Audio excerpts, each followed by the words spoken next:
Welcome to Bo'ness.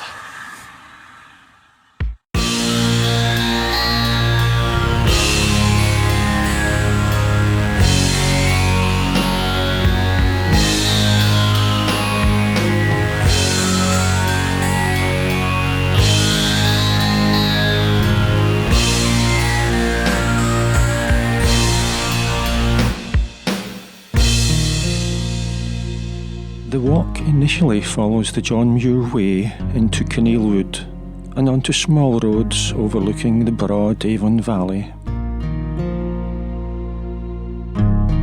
We pass the Hope Monument on Airngath Hill with awesome views across the wide Firth of Forth, before dropping downhill into Linlithgow.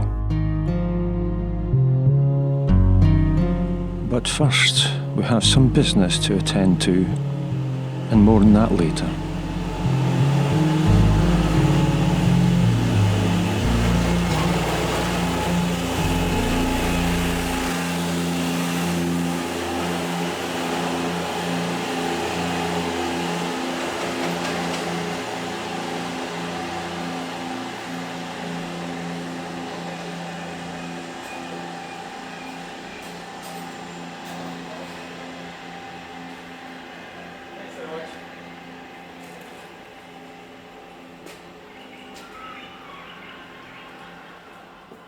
As Bo'ness sits on the wide Firth of Forth, it once had a harbour, but not just any old harbour.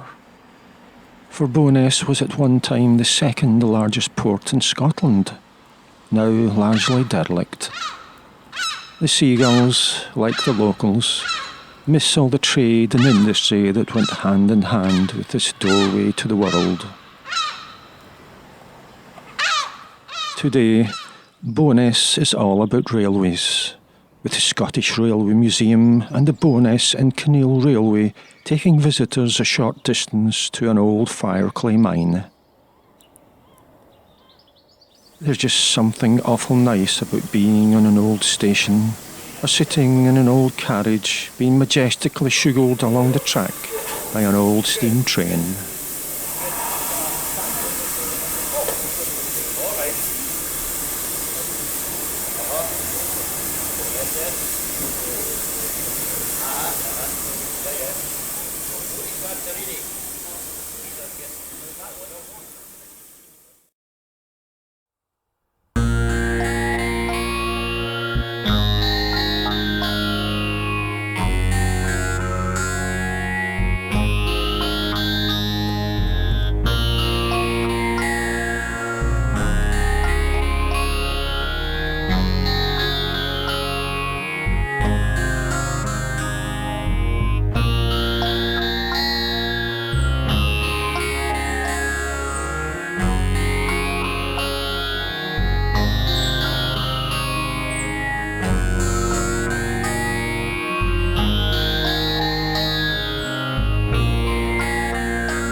Kinneil House is not generally open to the public. It's maybe open one day a year or something like that during an open day. On the surface it just looks like any other big old country house, but as is often the case when you really have a look at these buildings, there's often a much older structure lurking somewhere within. Generally a stout Scottish tower, a defendable structure, and it's not apparent from the front of the building, but if you come round the back And this is clearly the oldest part of the building, later bits added on. You can see what certainly looks as if they're gun loops, and I mean there's 4 gun loops here, so it's clearly a defendable structure.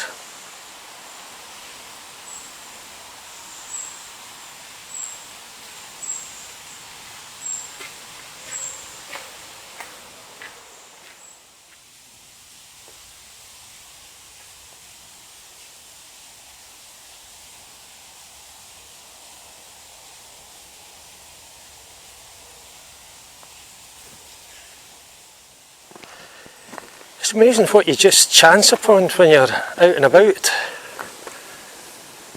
James Watt's workshop. I'll be danged.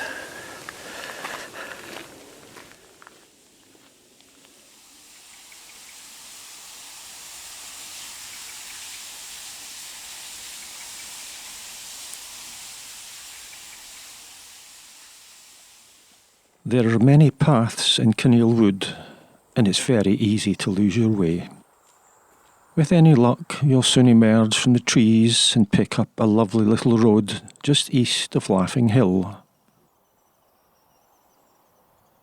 We continue east, leaving the John Muir Way to go its own way south into Linlithgow, and pause a while at the viewpoint by the golf course clubhouse on Airngath Hill.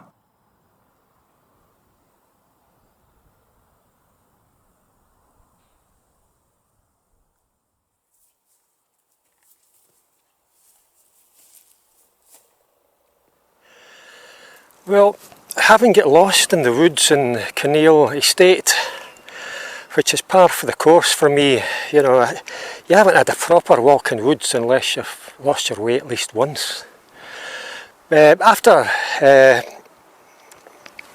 finding my way back onto the road, I followed a couple of minor roads and just past a golf course and a golf club back there, and I think that's probably going to be the highlight of today's walk, because the views from there were just beautiful.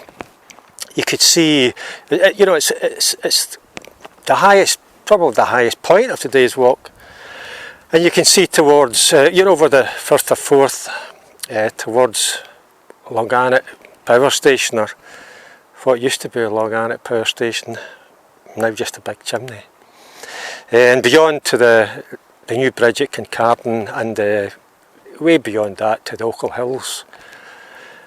And right across the Firth of Forth to the other side of the river.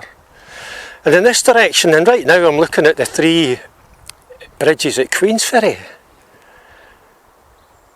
It's hard to imagine a better vantage point to see all 3 of them, to be honest. It's just stunning.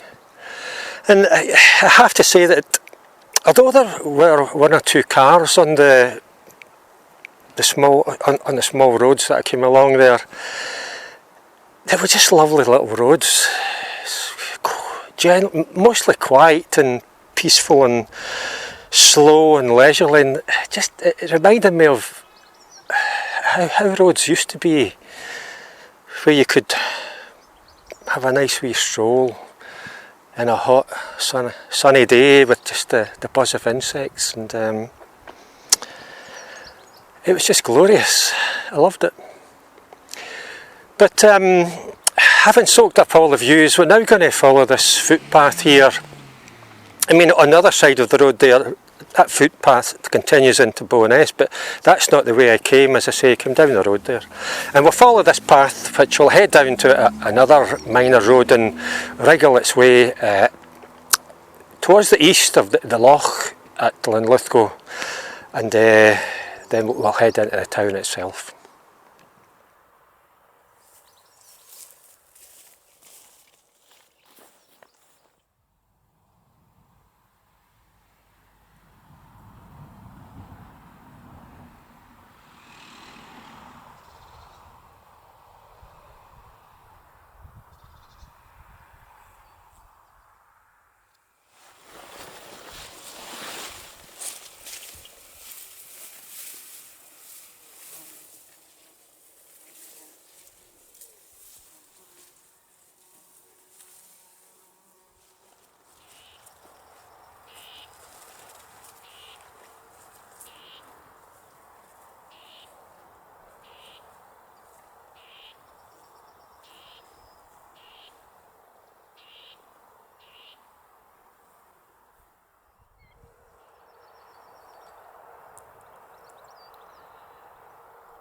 the first glimpse of our final destination,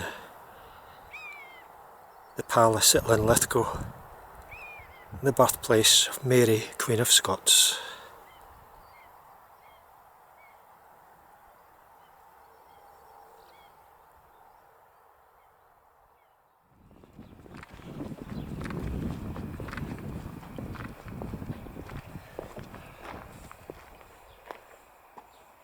I remember seeing sheep like this. I think it was between it was near Kinneil, and I called them ninja sheep. The brown ones with the black and white faces.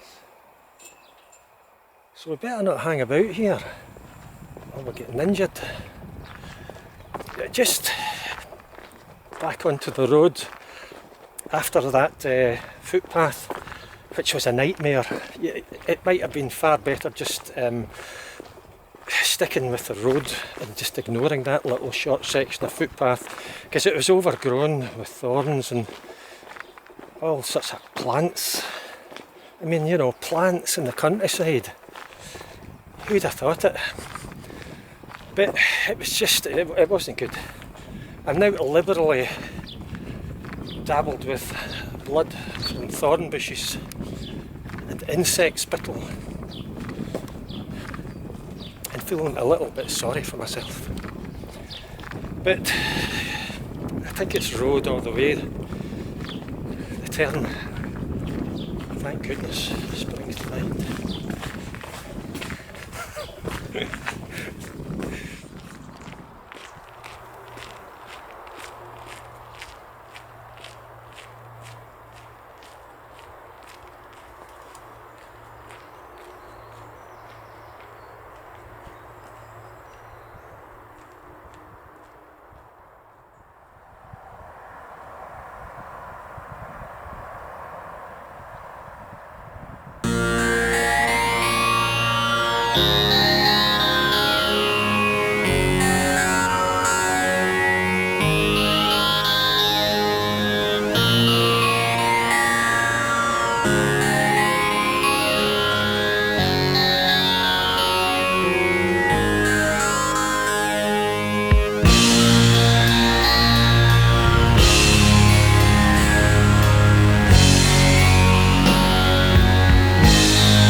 told us and then forgot, but I'm very jealous.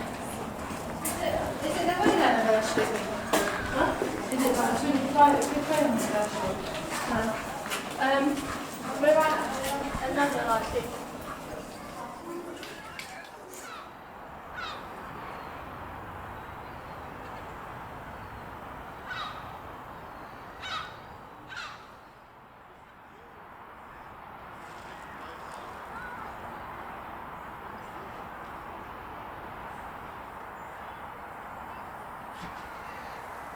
Well, that's us in Linlithgow. The place is awash with tourists. Awash. It's also awash with cars. You know, the main street in Linlithgow is a lovely street lined with a right jumble of different buildings of various shapes and ages. And some very old buildings in there, and it's almost wall to wall cars from one end of the street to the other. I'm sure I've had this argument a while back with somebody else, And there's always folk who would argue against having a bypass, and I suspect I may have been one of those folk as well, but that can't continue, you know. It's not good for visitors. You can't relax on the main street. It's just so noisy and chaotic with cars, and it can't be good for the old buildings, who, given half a chance, all the vibration and the pollution, probably just all fall down. So something's got to be done there. I don't know if it's a bypass or a big long tunnel under the high street and running parallel with the high street. I don't know. But it's not acceptable the way it is. This is the ruins of the palace. And it is a ruin. You can go up some stairs and go up to some high points and get good views. This is a statue of Mary Queen of Scots, who was born in Linlithgow Palace. I'm not sure if this is the same statue or whether it was a predecessor or a forerunner of this statue. It was once in the garden of, trying to think of the name of the museum. Is it the Annette House Museum, possibly? A lovely museum that's unfortunately closed because I think they're moving buildings. It's moving to a different location in the town. And I missed that museum because it just had a lovely garden with either this statue or, as I say, a forerunner of it in the garden. Such a peaceful place. And the museum itself was good. But you know, there are things in Linlithgow that are far more important than all the nice old buildings and the fact that Mary Queen of Scots was born here. Excuse me a minute while I fiddle and footer. And I leave here. I'm going to go into the Four Marys bar for a beer. There's a pub called the Four Marys, apparently named after the four ladies in waiting to Mary Queen of Scots, who were all called Mary for some inexplicable reason. I think it's probably the case that in the old days everybody was much smaller, and I think everybody was also called Mary. That's the only possible explanation. But as I say, there's something far more important than all that, and if you remember, the first thing I did in Bo'ness was go into Oliphant's, the bakers. And there is an Oliphant's in Linlithgow as well, in which you could also buy this pie. Because this is a chicken Balmoral pie. It's a mixture of chicken and haggis. And I'm sure there's all sorts of loud rustling noises happening in this microphone, which is under my shirt. So, I'm Eddie Burns. I hope you enjoyed that. I'll see you again. To the Queen.